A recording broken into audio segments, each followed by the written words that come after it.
O direito ao voto feminino foi garantido em 1932. 90 anos se passaram e, apesar dos avanços conquistados nas últimas décadas, a participação feminina na política está longe do ideal. Muitas mulheres ainda têm dificuldades de se elegerem, ocupar espaço de poder ou ter voz ativa nas tomadas de decisões políticas. O Brasil está entre os governos com menor participação de mulher na política, de acordo com a pesquisa realizada em 2020 pela Organização das Nações Unidas e União Interparlamentar. O país ocupa a posição 140 entre os 193 países pesquisados. Um triste cenário. Mas o que pode ser feito para que as mulheres sejam devidamente representadas no sistema político vigente? Representatividade feminina na política é o nosso assunto de hoje. Eu sou Lana Soraya e está começando Roda de Mulheres.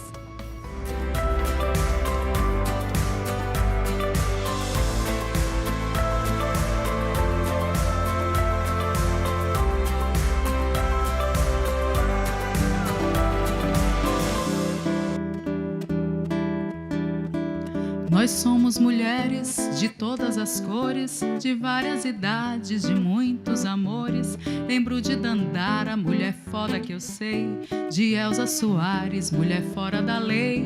Lembro Marielle, valente guerreira, de Chica da Silva, toda mulher brasileira, crescendo oprimida pelo patriarcado. Meu corpo, minhas regras, agora mudou o quadro.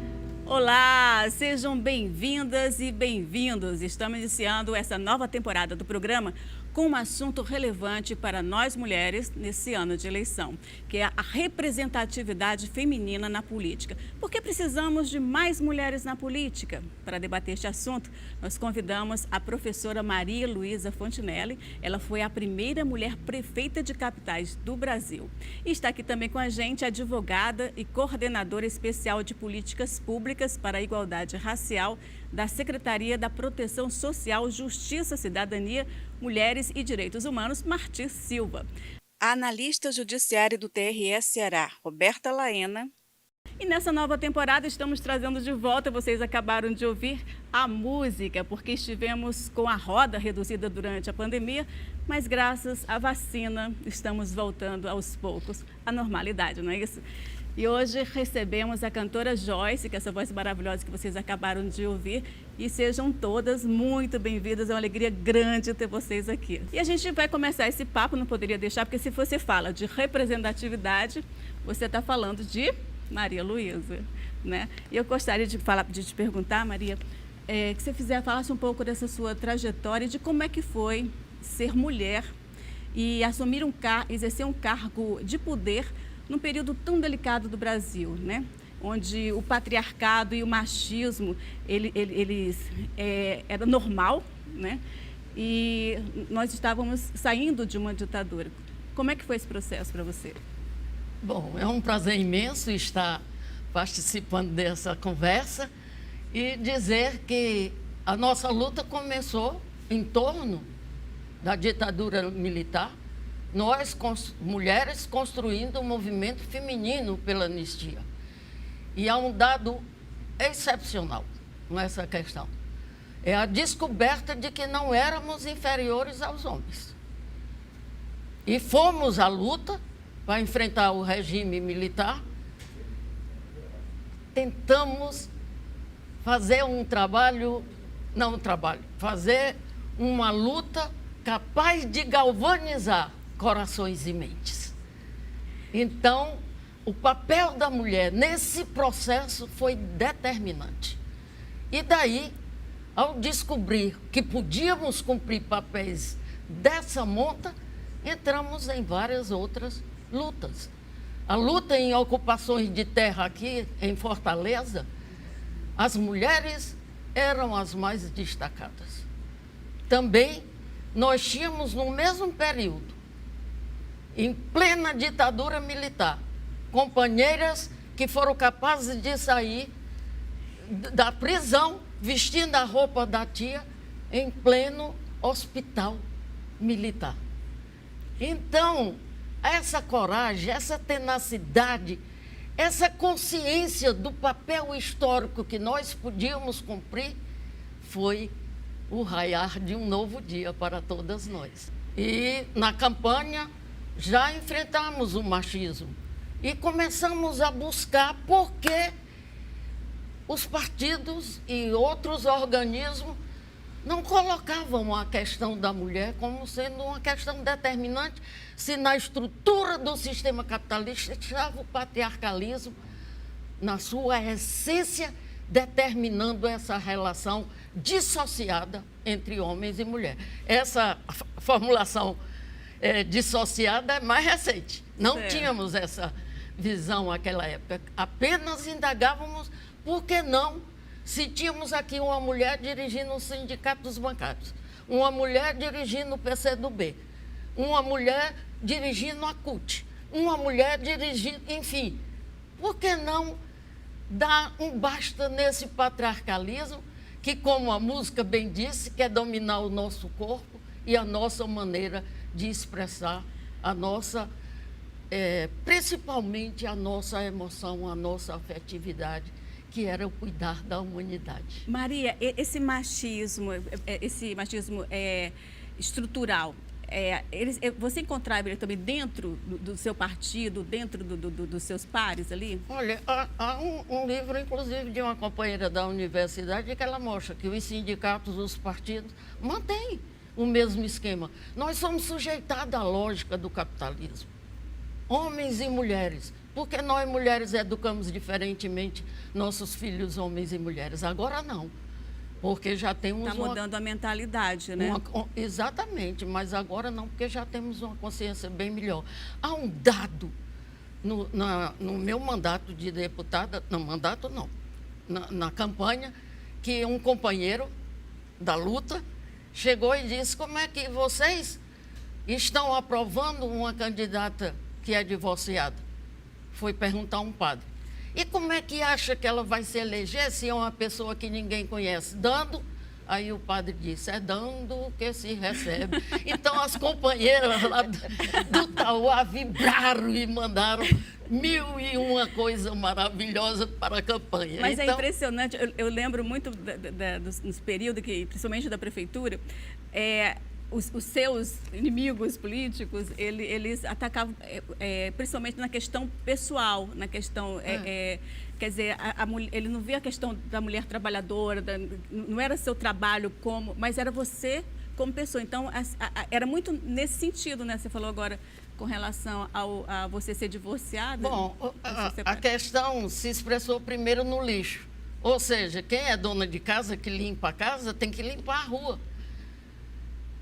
E começaram a botar lixo na rua para me culpar.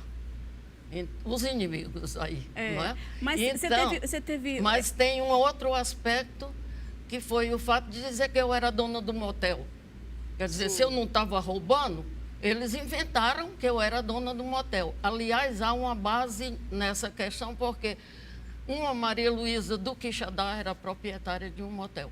As fake news Mas aí criaram a confusão para denegrir a minha imagem. E a última, não foi a última, mas uma das últimas, foi numa revista pornográfica botar esse meu dedo como sendo um pênis.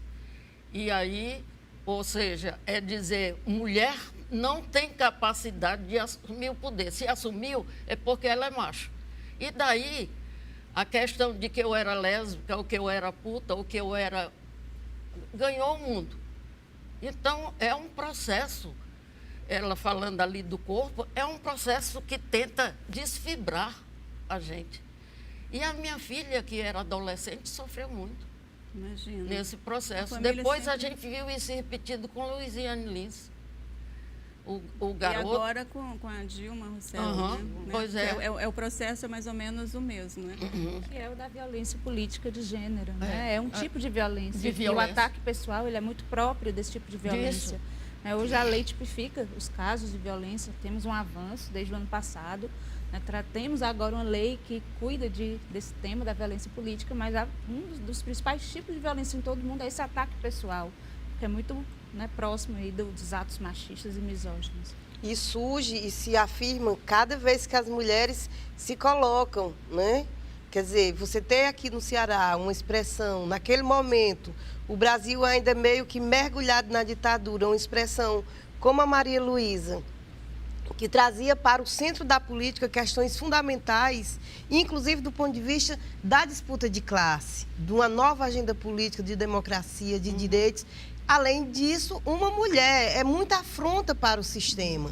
Né? Então, assim, aí surge toda essa, assim, a personalização da mulher que está na política é um artifício, é uma artimanha do reacionarismo, do machismo, do patriarcado, porque você colocando aquela pessoa não como uma figura pública, não como sujeita coletiva da política, mas como uma indivídua vinculada apenas ao julgamento de costumes, é uma forma de desmontar essa participação. E como a Maria Luísa disse, foi com ela, certamente com todas as que se atreveram até esse papel político, com a Luiziane e com a Dilma na contemporaneidade, e com as meninas negras, principalmente, que estão assumindo mandatos de deputadas, de vereadoras. Essa expressão do machismo, além de personalizar do ponto de vista moral, ela está trazendo também esse elemento que a Roberta está falando, da violência política. Ou seja, nós avançamos, nós caminhamos, Maria, mas parece que a gente ainda tem que caminhar muito. Olha, esse machismo ele é tão cruel que, por exemplo, na China, nós vimos como é que pode. As mulheres chinesas não puderam participar do Fórum Mundial de Mulheres, da Marcha Mundial de Mulheres, isso em 95. E eu achei muito extraordinária disse a Rosa e a Maria, não basta a confusão que fazem aqui, vão agora fazer confusão na China. Então, por quê? Porque nesse processo que a gente vivencia, o nível de consciência faz com que a gente enxergue coisa que as outras pessoas não enxergam. Por quê? Porque você vivencia e tenta o quê? Romper. E o sistema não dá. Então, no 8 de março, eu vou para a rua e vou... Aí fizeram um caixão e o pessoal disse que a coisa mais legal que viu foi eu segurando o caixão e tocamos fogo no machismo em plena Praça do Ferreira, né? Então, eu disse, patriarcalismo é um horror, destrói a vida, a natureza e o amor. Então, esse sistema capitalista é patriarcal. Você tocou no ponto e destrói o amor, né? Amor. E aí nos leva à questão dos aumentos de feminicídio que hoje temos, né? Isso. O número de mulheres cada vez... Por quê? Porque os homens, essa questão do patriarcado, ele vê o quê? A mulher como um objeto, como uma propriedade que ele pode fazer o que quer dela, né? Há um dado interessante nesse texto aqui da Rosita Schulz, que ela analisa essa questão da mulher muito bem. É uma alemã. E ela coloca que fizeram conosco o que estão fazendo com a natureza. Entendeu? Quer dizer, nós somos subalternos, não temos raciocínio. O sistema é o sistema da razão. Que razão? A razão instrumental. Esse sistema se impôs pelas armas e ele é o quê? O automovimento na venda da mercadoria, portanto, o automovimento do dinheiro. Não há respeito aos seres humanos. E, lamentavelmente, os homens não percebem que eles estão sendo sujeitados, igual a gente, a essa lógica assassina. Maria, você que lutou contra a ditadura e você viu essa participou da abertura que nós tivemos, como é que você vê hoje esse retorno de boa parte da população brasileira ao conservadorismo, a querer retornar aquele período lá atrás que a gente lutou tanto para que a gente vencesse? Veja bem, o sistema capitalista, ao se instalou como uma esperança, como um sistema que seria capaz de acabar com o fetichismo e com aquelas formas de dominação existentes no passado. Não superou. E o Marx foi capaz de perceber uma coisa e prospectar para a realidade que nós estamos vivendo hoje. Ele disse o quê? Esse sistema tem uma contradição interna. Ele quer vender cada vez mais mercadoria para adquirir cada vez mais dinheiro. E, portanto, o que é que faz? Substitui a mão de obra humana pela máquina e produz mais e melhor por um menor preço. Esse é o sistema do macho. Portanto, ele está em colapso. Por quê? Porque nós chegamos aos limites do sistema. Mas você acha que o povo, a população está preparada para um comunismo? Não está preparada, como a maioria de nós não está. Por quê? Eu estava vendo a televisão esses dias, desculpem-me, mas o apelo, todos os partidos colocando um apelo exacerbado à participação da mulher. Por quê? Porque o sistema quer continuar enganando que a mulher vai conseguir dar uma viravolta nesse processo. Nós não podemos dar viravolta. O sistema não tem mais como caminhar para frente. Ele está em colapso. Se nós não cuidarmos já, nós estaremos sendo destruídos, como estão destruindo a natureza. E hoje, o desemprego é um desemprego estrutural. Se você não se capacita para enganar as pessoas através das mídias e das não sei o quê, você está fora do sistema. Como é que o homem mais rico do mundo comprou o que agora? Ele não comprou carro, ele não comprou foguete, nem isso e aquilo. Ele comprou o Twitter. Por quê? Porque o sistema de comunicação está dominando. E aí, eu queria falar para a companheira, eu não tive a oportunidade de ler o seu livro, eu vi você falando na Assembleia. Qual é a angústia que me dá nesse momento? É ver isso aí. Nós, mulheres, cada vez sofrendo mais. Tem um livro que eu vou ver se consigo para passar para vocês. As mulheres da periferia debaixo dos escombros. Quer dizer, o sistema está despencando. E quem é que está sofrendo mais? Os mais humildes, os mais pobres. Nesses milhões de pessoas que foram mortos pela pandemia, quem foi que morreu mais?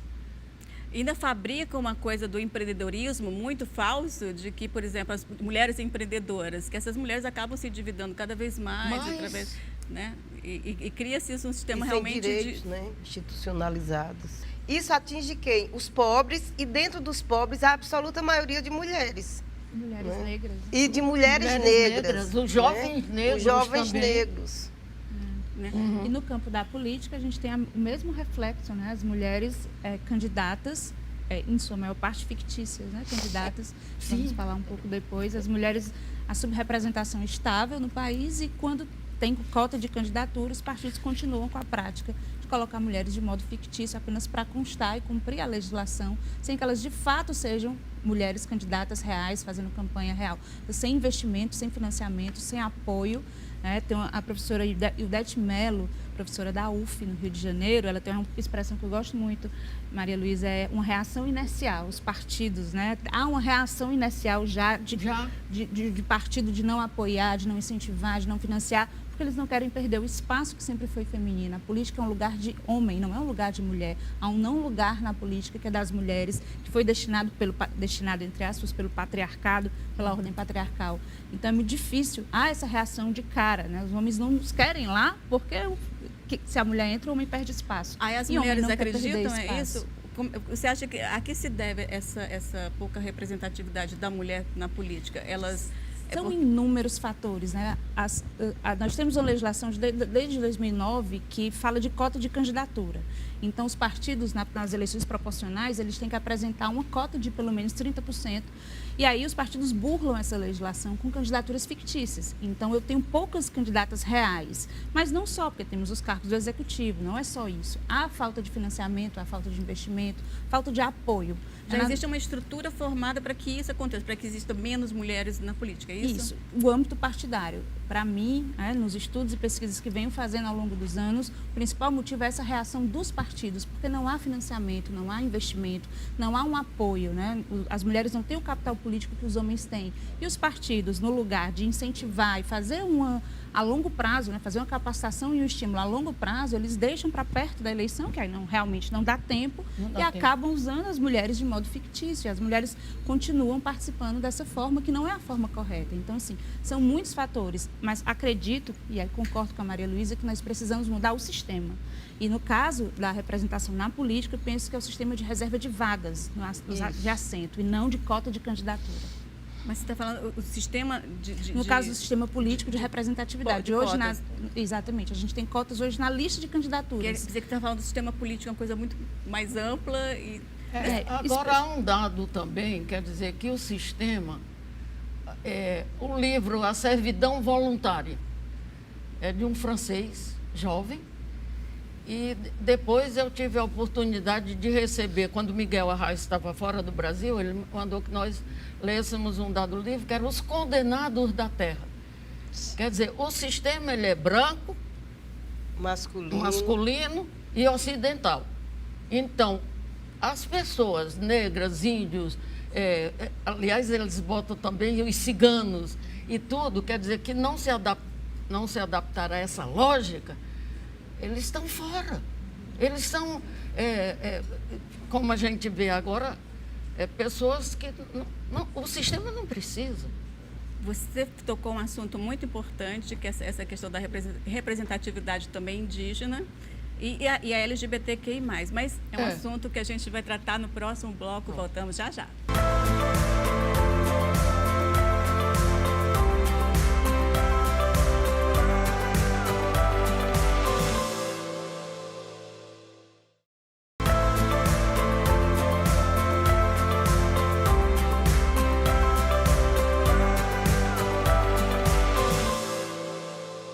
Estamos de volta com Roda de Mulheres e temos quadro novo no programa, é o Lugar de Fala. O termo ele foi popularizado no Brasil pela filósofa Djamila Ribeiro. O conceito ele representa a busca pelo fim da mediação, ou seja, a pessoa que sofre preconceito fala por si, como protagonista da própria luta e movimento. É um mecanismo utilizado por grupos que historicamente têm menos espaço para falar.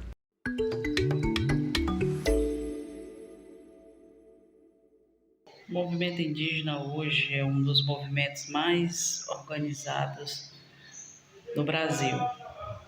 E dentro desse contexto, nós temos também a Organização de Mulheres Indígenas. Hoje nós podemos contar com várias mulheres indígenas que são referência em seus povos, que são lideranças, que são caciques, pajés, professoras, agentes de saúde, fazendo essa organização das aldeias e dos seus povos, comandando inclusive organizações indígenas.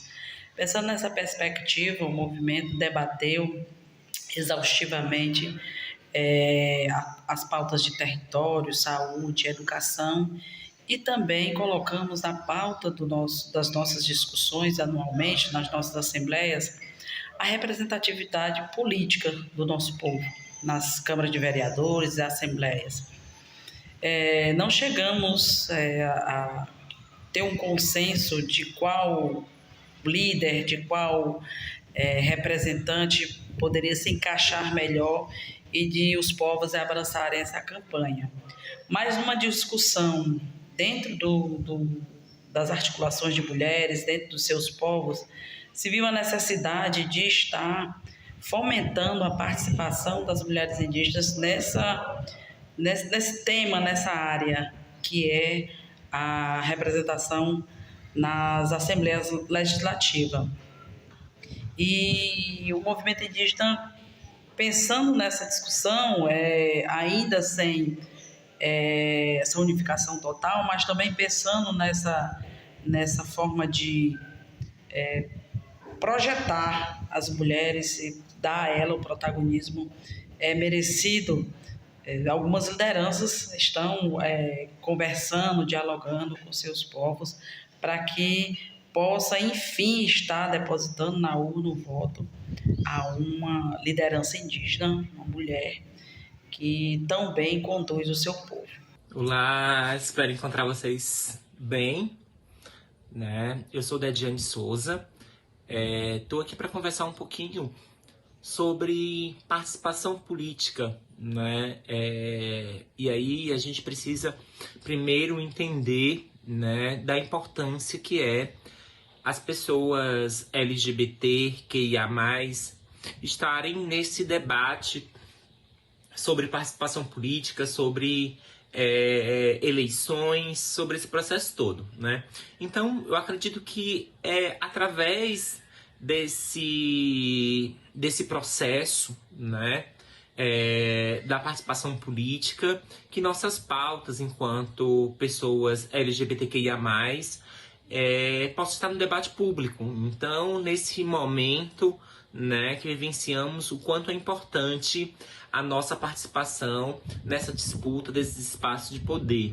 Então é importante a gente ecoar nossas vozes, nossas bandeiras de luta, as nossas pautas enquanto sujeitos LGBTQIA+, enquanto mulheres, né, para a gente poder avançar, né, nas nossas pautas, nas nossas incidências políticas, né, que são tão importantes, que são tão ameaçadas, né, cotidianamente. Então, o quanto é importante a gente demarcar esses espaços.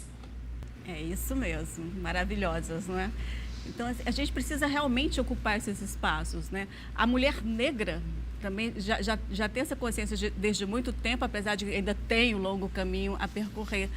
Mas eu sinto como uma coisa mais organizada, ou não? Isso, vamos partir do ponto de compreender de como a humanidade se estabeleceu a partir do padrão europeu, colonizador, escravizador, de uma ideia de sujeito coletivo perfeito. Pegando aqui o gancho do que a Maria estava falando no final do bloco passado.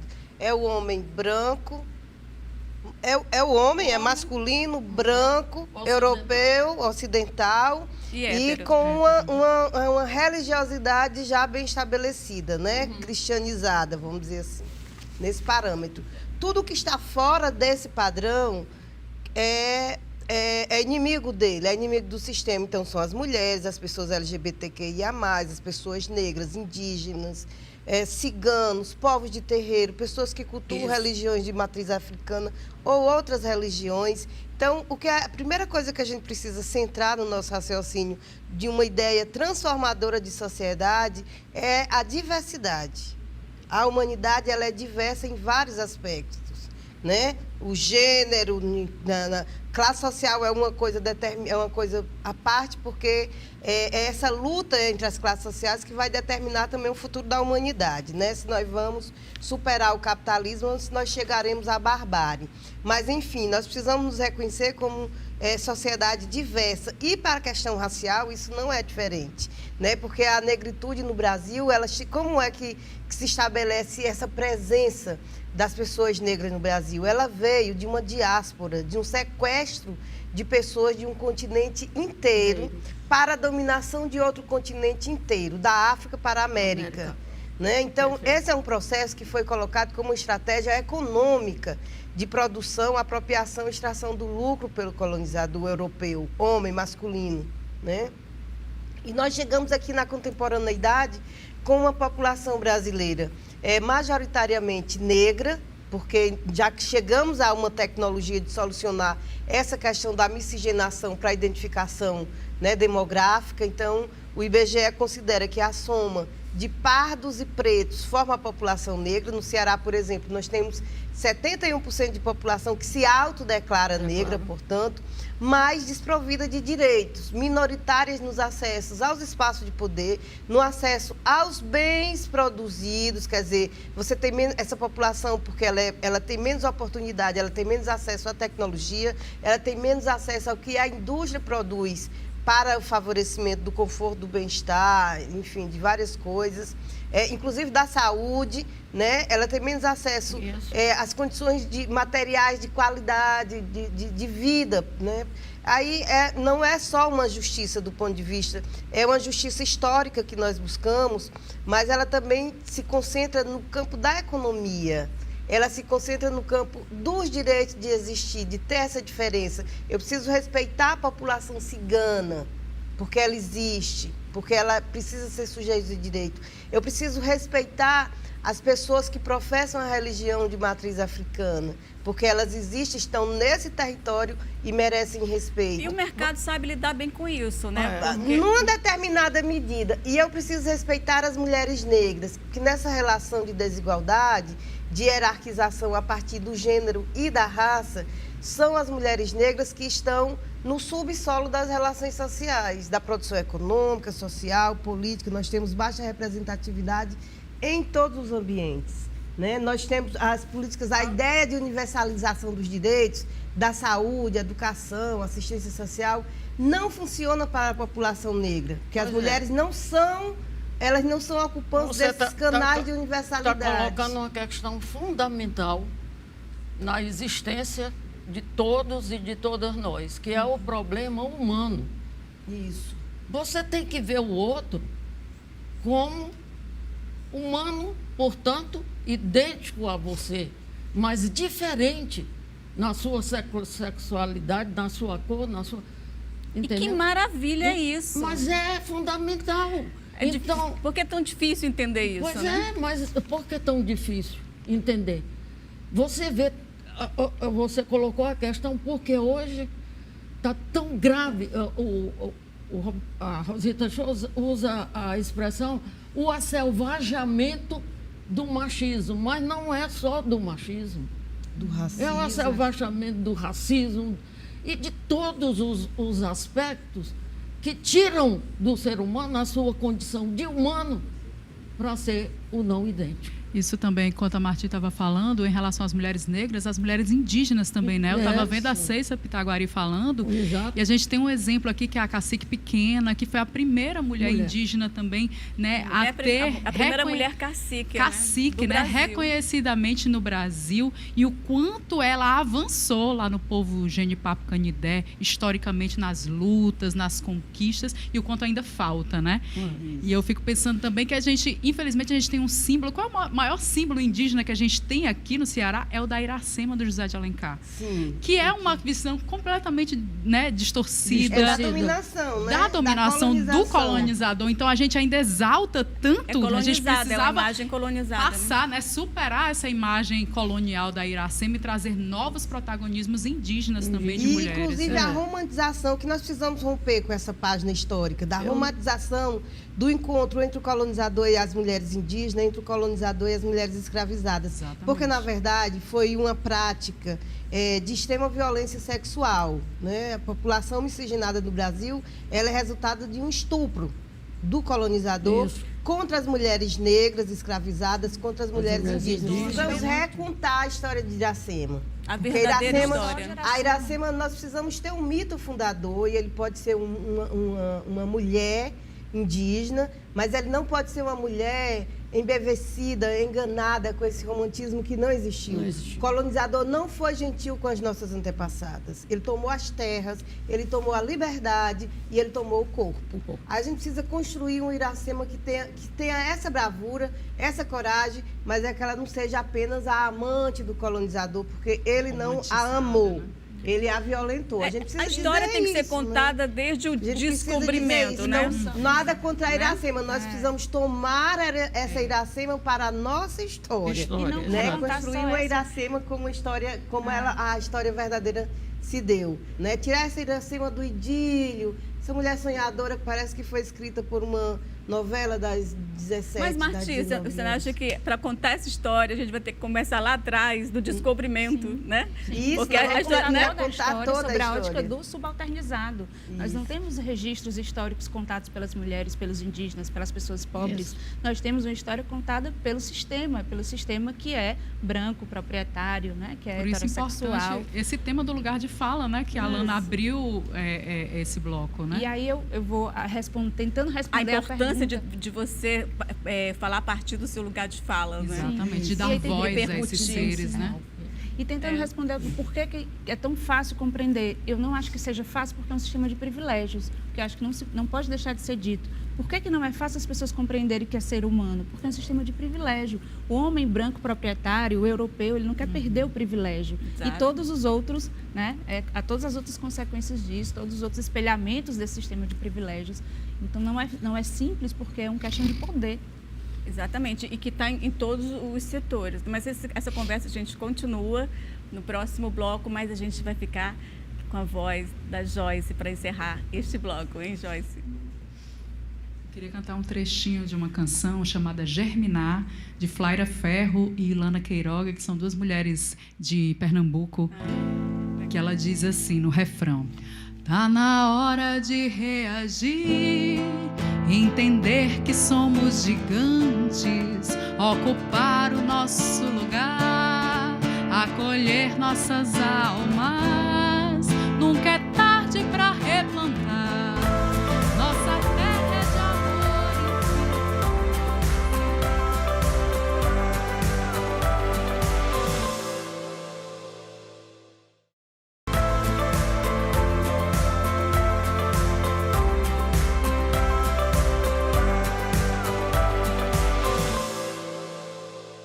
Estamos de volta com Roda de Mulheres, hoje falando sobre representatividade feminina na política.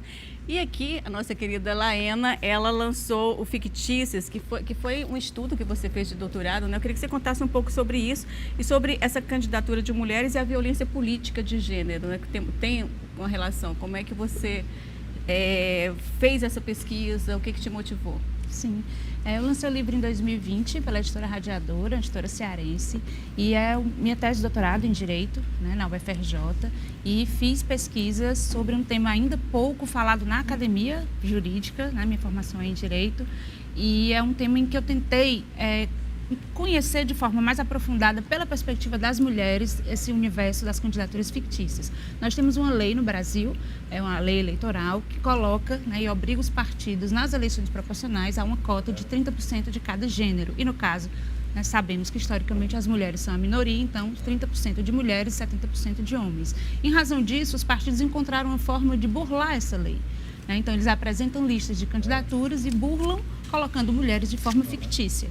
Então, o que eles estão dizendo quando eles fazem isso? Vocês, mulheres, não servem nem para a política, para colocar aqui na minha lista de candidaturas. Eles saem colocando mulheres, muitas vezes sem que elas sequer saibam que são candidatas, para compor a lista e cumprir a cota e conseguirem participar das eleições, porque sem isso eles nem participam. Então, eles não conseguem ter a aprovação da Justiça Eleitoral. E aí nós temos, o que eu fiz? Eu entrevistei mulheres que foram candidatas fictícias no Ceará, né, de forma sigilosa e anônima, e elas me deram depoimentos para eu entender e fazer um mapeamento dos tipos de mulheres, os tipos de candidaturas que existem. Porque, como eu falei, existe aquela que nem sabe, que tem os seus dados usurpados. Qual o perfil dessa mulher? Existem de vários tipos. Eu encontrei 11 tipos de candidaturas fictícias, né? Então, tem aquela mulher que é amiga do prefeito, que vai para ajudar o prefeito da cidade pequena. Tem aquela que é estrategista, que ela se candidata de forma fictícia com outra finalidade. Encontrei uma entrevistada que disse que foi candidata fictícia para ter votos para o amigo, né? Para conseguir votos, para ajudar o amigo. E tem aquelas que não sabem. Em 2018, nós tivemos um caso aqui no Ceará de mãe e filha que, de repente, estavam lá no site da Justiça Eleitoral, quando alguém disse, eu vou votar em vocês. E elas, não, mas nós não somos candidatas. E aí eles, olha aqui, vocês estão aqui. E é muito simbólico esse caso, porque elas estão de paletó e gravata. A mãe candidata a deputada estadual e a filha candidata a deputada federal. Isso no lançamento. Lá antes, né, sem elas saberem de nada, elas estavam no site da Justiça Eleitoral. Fizeram a montagem. As duas como candidatas. Nesse caso, são candidatas involuntárias, uma fraude, né? Gravíssima. Gravíssima. Ela está colocando um assunto que é da maior gravidade. O aspecto da mentira como forma de você fazer política. E é algo degradante. Eu tive a oportunidade de ser deputada federal e vi a relação daqueles deputados e senadores com algo que está sendo combatido pelo mundo todo. Por exemplo, prostituição infantil. Uma cafetina levava as meninas para assinar, colher assinatura por deputado e senador. De repente, as meninas estavam todas produzidas. E eu digo, o que é isso? Me disseram, é a prostituição instituída aqui. E a relação com o narcotráfico. É um submundo que, é um que submundo, as pessoas porque é o não submundo do conhecem, né? poder. São podres poderes. Eu queria aqui lembrar de um cearense famoso que já faleceu, estou esquecida do nome, mas ele colocava a democracia direta, ou seja, a decisão. Se nós temos formas tão especiais de comunicação, por que não temos a decisão coletiva? Por que não? Se você quer saber uma coisa, vender um produto, você faz pesquisa no mundo todo. Por que não fazemos isso? Talvez porque, Maria, a comunicação, como ela se coloca hoje, nessa grande revolução tecnológica, ela também pode ser a grande arma. Paulo Bonavides. Paulo Bonavides. Ela pode ser a grande arma. Lamentavelmente, assinou um parecer de apoio, se eu não me engano, de uma circunstância muito negativa. Foi meu mestre, eu sou também do direito durante muito tempo, me inspirei muito nele. Mas depois, lamentavelmente, essa ideia da democracia direta é o seguinte: a partir dos meios de comunicação, você veja bem, o que é que as redes sociais produzem hoje? Replicam, transmitem uma quantidade imensurável de fake news, que foi um processo que garantiu um resultado eleitoral fraudulento em 2018. Fraudulento por quê? Porque uma manipulação da informação, você vê pessoas acreditarem no kit gay, pessoas acreditar naquilo, quer dizer, só os meios de comunicação em si, eles não facilitam a democracia. O que facilita a democracia, e aí talvez eu vá... das massas. A ação direta das massas. Pelo contrário, ele prejudica e muito a democracia. Muito. Tem que ter uma ação direta, organizada, e até que a gente passe por um processo de transição mais profundo, e aí eu vou entrar numa frontal divergência com a minha companheira, minha mestra Maria Luísa Fontinelli, mas é um Estado forte, um Estado capaz de assegurar que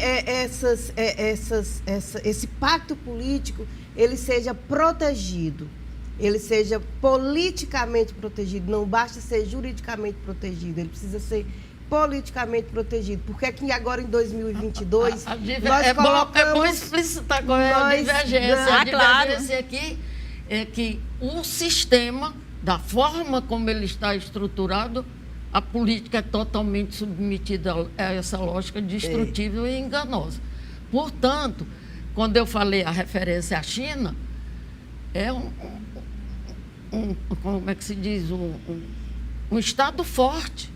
E nós estamos vendo coisas terríveis, não só lá, mas o caso da Rússia e outros tantos. Quer dizer, é a mesma situação que está se dando no esgarçamento das relações sociais. Isso. Entendeu? Quer dizer, o Estado está destruído pela lógica mercantil, econômica, e as relações estão esgarçadas. A diferença aí é que um acredita no Estado e a outra... No Estado, mas assim, eu até defendo que a gente precise chegar a uma sociedade em que a humanidade supere a necessidade do Estado. O nome disso é comunismo. A emancipação humana, porque eu digo, o que você coloca em termos ideológicos pode não corresponder ao respeito àquele ser, aquela coisa, como também a relação com a natureza, que os índios preservam de forma tão magnânima. Então, a questão é exatamente essa aí. Mas hoje, assim, vocês falaram dessa só questão... concluindo uma coisinha. A questão, esse programa é maravilhoso para a gente debater, mas eu que falo demais. Olha a questão. Nós temos uma situação muito clara de que a eleição não resolve. O processo é dito da seguinte forma, pelos que fizeram maio 68. Eles disseram o quê? O que analisam hoje. Elege-se um presidente como vende-se um detergente. Ou seja, o sistema ele é globalizante. o que acontece no Brasil tem a ver com o que está acontecendo hoje na guerra entre a Rússia e a Ucrânia. Que é o seguinte, a disputa pelo poder num processo em que a economia está em colapso. Então, a gente diz, nós vamos referendar a guerra, nós vamos referendar a destruição da natureza, nós vamos referendar a prostituição, o narcotráfico. Isso é o que a política está mantendo hoje. Maria, isso dá mais um programa outro e a gente debate. vai discutir essa pauta aí. Porque a política Porque eu também quero ela é voltar, transformadora. eu quero A voltar partir aqui do também momento para a que Laína, hoje para ela nós falar um pouco. ocupamos. Não existe uma fiscalização, criação de leis para que possa...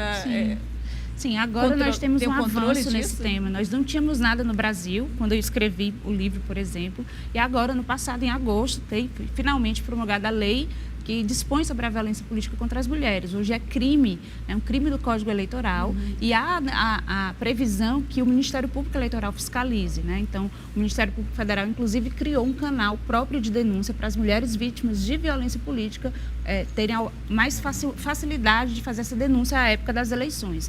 Mas a questão é que nós não temos só violência política no período eleitoral. Isso. Nós temos essa violência política sempre, e antes, quando ela tem os seus dados usurpados e é colocada como candidata fictícia, durante a campanha, com ameaça, chantagem e agressões de todo tipo, e durante os mandatos todos, né? E aí já tivemos vários exemplos. Então, são muitas formas de violência política e que agora, finalmente, a sociedade vai olhar mais para isso com detalhes em razão dessa lei de agosto do ano passado. Muito bem, espero que realmente a coisa funcione. Eu gostaria de saber um pouco mais sobre a Joyce, que ela fala um pouco da sua trajetória. Então, eu Você sou já tem bastante cantora, tempo há mais de 20 anos que eu sou na estrada, cantora, né? compositora, né?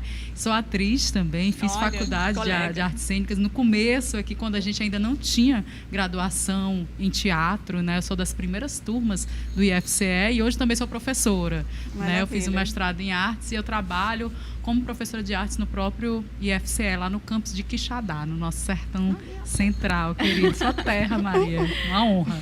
Quixadá é lindo. E aí eu misturo um pouco, né, a música e o teatro, eu tenho experiência nas duas áreas, assim, e como professora também. Então, acho que tudo isso a gente nunca é uma só, né? A gente sempre faz muitas coisas, como mulheres maravilhosas que somos, né? Para dar conta aí em vários lugares, em vários espaços diferentes, né? Joyce, eu quero que você encerre nosso programa, mas antes, lamentavelmente, meninas, está terminando, mas eu quero dizer da minha alegria, da honra de ter vocês aqui. Maria, você é maravilhosa, é inspiradora, suas ideias, sua trajetória, tudo inspiram demais. Muito obrigada por sua existência. Que faça mais programas iguais a esse. Sim. Tá ótimo, estamos com a nossa diretora de programação assistindo, então, enfim. E a gente encerra o programa de hoje na voz da Joyce. Muito obrigada pela sua audiência. A gente volta na próxima semana e não deixe de nos acompanhar nas redes sociais, tá bom? A gente se vê. Beijo. Eu vou cantar uma canção que é uma parceria minha com o poeta Alain Mendonça, chamada Nanamburuquê, que é uma orixá feminina do candomblé. Então, a gente trazer essa força feminina, essa força da negritude, das nossas religiões de matrizes africanas e brasileiras, né?